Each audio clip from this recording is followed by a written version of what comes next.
நினைக்கிறேன் பாராளுமன்ற உறுப்பினர்கள் சத்தியலிங்கமும் ரவிகரனும் வந்து இந்த பேராறு வேலை திட்டம் சம்பந்தமாகவும் அதன் பாதிப்புகள் தொடர்பாகவும் வந்து மிகவும் ஆழமாகவும் கணிசமான தரவுகளோடு இங்கு தெளிவுபடுத்தியிருக்கிறார்கள். இப்போ அந்த வகையில் வந்து நான் அது சம்பந்தமாக மேலதிகமாக சொல்ல வேண்டிய தேவையில்லை. 2 விஷயங்களை மட்டும் சும்மா அந்த இந்த ஆட்சியாளர்களுடைய மனோநிலையை சரியாக விளங்கிக் கொள்வதற்கு எங்களுடைய விவசாயிகள் வந்து தங்களோட வாழ்வாதார தேவைக்காக வந்து காட்டுக்கு சென்று ஒரு குப்பை வெட்டினால் வந்து சிறைக்கு போகிறார்கள். என்ன காடை அழிக்கிறான்னு சொல்லி பிணையம் இல்லாமல் வந்து அவர்களை சிறைக்கு கொண்டு செல்கிறார்கள். ஆனால் இங்கே கிட்டத்தட்ட 2500 ஹெக்டேர் முழுக்க வந்து அழிக்கப்பட போகுது. அதே போன்று தொல்பொருள் சம்பந்தப்பட்ட விஷயத்திலே வந்து நாங்கள் ஒரு தொல்பொருளாக அடையாளப்படுத்தப்பட்ட ஒரு பிரதேசத்தில் கால் வச்சாலே வந்து கைது செய்கிறார்கள், நடந்து போக இயலாது. ஆனால் இங்கே கிட்டத்தட்ட 47 தொல்பொருள் அதி முக்கியத்துவம் வாய்ந்த இடங்கள் வந்து அளிக்கப்பட போகின்றன. அல்லது இந்த வேலை திட்டம் முன்னெடுக்கிறதால வந்து பராமரிக்க முடியாத ஒரு நிலைக்கு அந்த இடங்கள் தள்ளப்பட போகின்றன. அப்படி என்றால் இப்போ பொதுவாக வந்து ஒரு அரசு அது ஆட்சியில் யார் இருந்தாலும் இந்த காடு சம்பந்தப்பட்ட விஷயத்திலையும் தொல்பொருள் சம்பந்தப்பட்ட விஷயத்திலையும் வந்து இந்தளவுக்கு இறுக்கம் காட்டுகின்ற ஒரு அரசு கட்டுமானம் எப்படி இந்தளவுக்கு மிகப்பெரிய அளவில் வந்து அளிக்கிறதுக்கு அனுமதிக்கிறார்கள்? எப்படி இந்த தொல்பொருளை வந்து அதிமுக்கியத்துவம் வாய்ந்த தொல்பொருள் ஸ்தானங்கள் என்று அந்த அரசினுடைய ஆய்வுகளே சொல்லுகின்றது. அப்போ அப்படிப்பட்ட ஒரு இடத்துல வந்து அதை எப்படி இதை அனுமதிக்கிறார்கள் என்று நாங்கள் சிந்தித்தால் இந்த திட்டம் மட்டுமல்ல, பொதுவாக வந்து அந்த பிரதேசத்தில் நடைபெறுகின்ற ஆட்சியாளர்களுடைய குறிப்பாக சிங்கள பௌத்த தேசியவாதத்துடைய நோக்கம் நினைக்கிறேன் தெளிவாக விளங்கிக் கொள்ளக்கூடியதாக இருக்கும். இந்த அக்சலரேட்டட் மகாவலி டெவலப்மெண்ட் அத்தாரிட்டி என்ற கட்டமைப்பு தொடங்கின பொழுது வந்து அதுக்கு முக்கியமான ஒரு அமைச்சராக வந்து காமினி திசாநாயக்க நியமிக்கப்பட்டிருந்தார். காமினி திசாநாயக்கனுடைய ஒரு மிக முக்கியமான ஒரு செயலாளராக ஹேமன் மாலிந்த குணரத்ன என்ற ஒரு நபர் இருந்தவர். அவர் ஒரு புத்தகம் எழுதினவர், ஃபார் அ சாவரின் ஸ்டேட் என்ற ஒரு புத்தகம் எழுதினவர். அந்த புத்தகத்தில் வந்து அண்டியான் ஆட்சியாளர்களுடைய குறிப்பாக மகாவலி உட்பட கிழக்கிலையும் அந்த வடக்கின்ற தென் எல்லையிலையும் அவர்களுடைய நோக்கங்கள் தொடர்பாக பச்சையாக எழுதியிருக்கிறார்கள். அதில் இந்த விதத்திலையும் வந்து இது எழுதினால் எப்படி பார்க்கப்படும் என்ற கோணம் அதில் ஒன்றும் சிந்திக்காமல், இப்போ இது இப்படி போட்டால் வந்து இப்படி வெளிப்படையாக எழுதினால் வந்து தமிழர்கள் இதை எதிர்காலத்தில் பயன்படுத்துவாங்களோ இதையும் சிந்திக்காமல், அந்த காலகட்டம் 80கள் இந்த சிந்தனையில் ஒன்றும் இல்லை. ஒரு ஜனாதிபதி சொல்கிறாருண்டா தமிழர்கள் இந்த அளவுக்கு அழிச்சால் சிங்கள மக்கள் சந்தோஷமாக இருப்பாருண்டா உங்களுக்கு விளங்கும். அந்த சிந்தனையே இருக்கே இல்லை அந்த காலகட்டத்தில். அப்போ இது மிகவும் வெளிப்படைத்தன்மையாக வந்து அவருடைய நோக்கங்கள் அதில் சொல்லப்பட்டிருக்கின்றது. அதே போன்று வந்து 80களிலே வந்து இந்தியாவுடைய தலையீட்டோடு பேச்சுவார்த்தைகள் தமிழ் தரப்புகளுக்கும் ஸ்ரீலங்கா அரசுக்கும் இடையிலே நடைபெற்ற பேச்சுவார்த்தைகள் காலத்தில் திம்பு உட்பட ஸ்ரீலங்கா அரசினுடைய முக்கியமான இலக்காக இருந்தது வந்து இந்த வடகிழக்குன்றது வந்து சாத்தியமில்லை. ஏனென்றால் வடகிழக்கு வந்து ஒரு தொடர்ச்சியான ஒரு நிலப்பரப்பு அல்ல. அதில் வந்து குறிப்பாக வந்து மணலாறு பிரதேசம், வெளியோய போன்ற பிரதேசத்துக்குள்ளே வந்து சிங்கள குடியேற்றங்கள் வந்து இருக்கு. ஆகவே இது தொடர்ச்சியாக இல்லாத இடத்துல வந்து இணைக்க முடியாத என்ற ஒரு வாதத்தை வந்து மிக தீவிரமாக வந்து முன்வைச்சார்கள். அந்த வாதத்தை வந்து அன்றைக்கு நான் நினைக்கிறேன் திரு சம்பந்தன் அவர்களுக்கு வந்து அதை உடைக்கிறதுல வந்து கணிசமான பங்கை ஆற்றினவர். மிக திறமாக வந்து அந்த கருத்துக்களை வந்து அவர் அந்த நேரத்தில் வந்து வலியுறுத்தின்றவர். எங்களுடைய நல்ல காலத்துக்கு வந்து அந்த குடியேற்றங்கள் அந்த காலத்தில் வந்து மிகப்பெரிய அளவில் வந்து வேகமாக நடைபெறவில்லை. ஆகவே அது கரையோரத்துக்கு வந்து சேரவில்லை. அந்த இடத்தாலே தான் நாங்கள் அந்த வடகிழக்கு தமிழர் தாயகம் என்ற கோட்பாட்டை வந்து அவர்கள் நிராகரிக்க முடியாத இடத்துக்கு அட்லீஸ்ட் ஆக குறைஞ்ச வந்து இந்தியாவாவது அதுக்கு பின்னால வந்து அதை டிஃபெண்ட் பண்ணக்கூடிய, அதை நியாயப்படுத்தக்கூடிய ஒரு நிலைமை இருந்தது. ஆனால் அன்று ஸ்ரீலங்கா அரசு முடிவெடுக்குது வந்து தாங்கள் அந்த குடியேற்றங்கள் ஊடாக வடக்கையும் கிழக்கையும் பிரிக்கிறதுக்குரிய அந்த திட்டத்தை தீவிரப்படுத்துவதென்று. அதனுடைய வெளிப்பாடாகத்தான் இந்த மகாவலி எல்வலயமாக இருக்கலாம், மற்ற வேறு திட்டங்களாக இருக்கலாம். இன்றைக்கு எங்களுக்கு தெரியும், பாராளுமன்ற உறுப்பினர்கள் இந்த சிலை கமிட்டிகள் ஊடாக வந்து அறிஞ்சு வச்சிருப்பீங்க.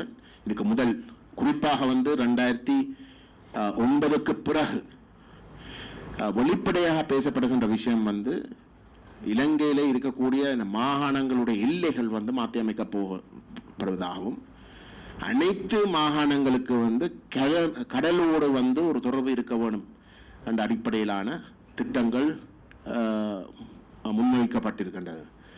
அதனுடைய ஒரு மிக முக்கியமான திட்டம் இந்த மணலாறு பிரதேசத்தில் இருந்து உள் சிங்கள மாகாணத்துடன் வந்து இணைக்கிற ஒரு திட்டம். ஆகவே யார் சொன்னது நினைக்கிறேன், டாக்டர் சத்தியலிங்கம் தான் சொன்னார் வந்து என்ன கரையோரத்தில் இருந்து கரைத்துறைப்பற்றில இருந்து ஒரு சிங்கள பிரதேசம் வரைக்கும் போது நீங்கள் ஏதோ ஒன்று சொன்னீங்கள், ஒரு தொடர்ச்சியாக வந்து அந்த விவசாயத்துக்கு வந்து இந்த பொருட்களை வந்து கொண்டு போய் சேர்க்கறதுக்குரிய இதுதான் அதுக்கு பின்னால் இருக்கக்கூடிய நியாயம். அப்படின்னு சொல்கிறேன். அவர்கள் திட்டமிட்டு வந்து அந்த வடகிழக்கு இணைப்பண்ட விஷயத்தை நிரந்தரமாக இல்லாமல் செய்வதாக இருந்தால் வடக்குக்கும் கிழக்குக்கும் இடையிலே ஒரு பாரிய சிங்கள குடியேற்றங்கள் நடைபெற்று அந்த தொடர்ச்சி என்றது வந்து நிரந்தரமாக இல்லாமல் ஆக்க வேணும் என்றதுதான் அந்த திட்டம். அது இதுதான் அவர்களுடைய நோக்கம்.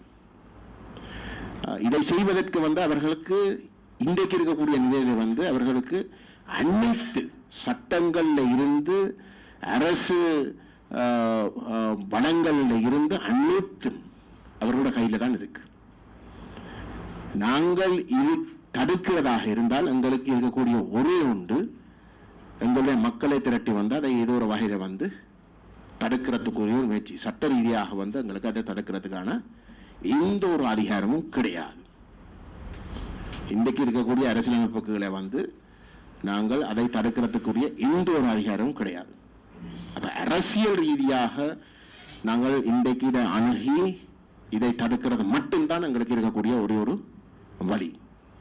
அப்படியாக இருந்தால் நாங்கள் இந்த பேராறு திட்டத்தை தடுக்கிறதாக இருந்தால் ரவிரன் அவர்கள் கூறுகிற போல அது வந்து அனைத்து தமிழனுக்கும் வந்து தேவைப்படுகின்ற ஒரு விஷயம். இதில் நாங்கள் விட்டோமாக இருந்தால் ஒட்டுமொத்த இனமும் இல்லாமல் போகின்ற அளவுக்கு நாங்கள் இதை ஒவ்வொரு தமிழனுக்கும் வந்து சொந்தப்பட்ட ஒரு விஷயமாக நாங்கள் மாற்றணும். அதை செய்ய நாங்கள் தவறுமாக இருந்தால் இந்த திட்டம் நிறைவேற்றப்படும்.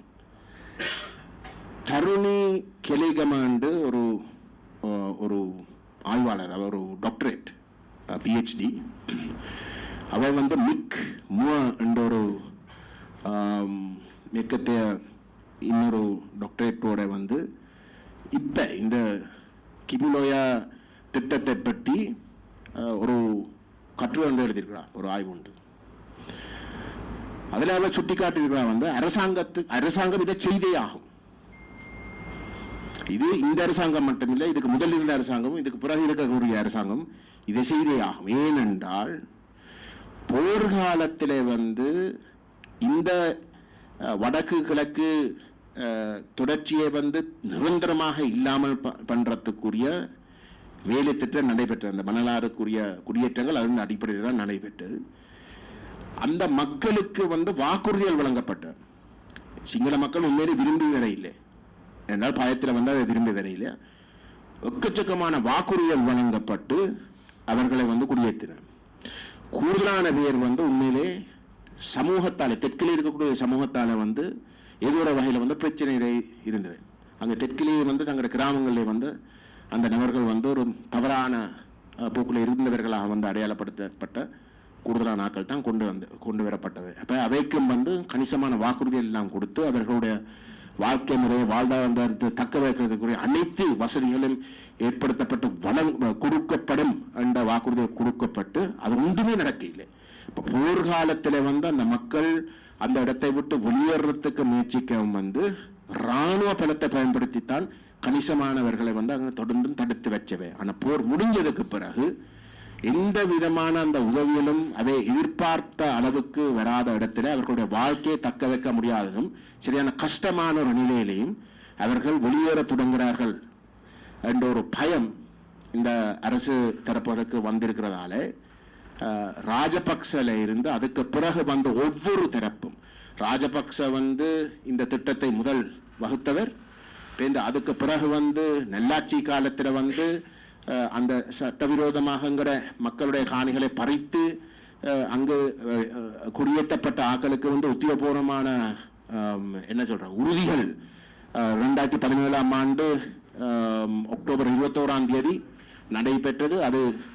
அது நடந்தது வந்து ஏதோ தமிழருக்கும் சேர்த்து கொடுக்குற பேரில் வந்து இந்த நபர்களுக்கு தான் மிக விசேஷமாக வந்து அந்த உறுதிகள் வழங்கப்பட்டது. துரதிருஷ்டவசமாக எங்களுடைய பாராளுமன்ற உறுப்பினர்களும் அதில் கலந்து கொண்டிருந்தவை அப்ப.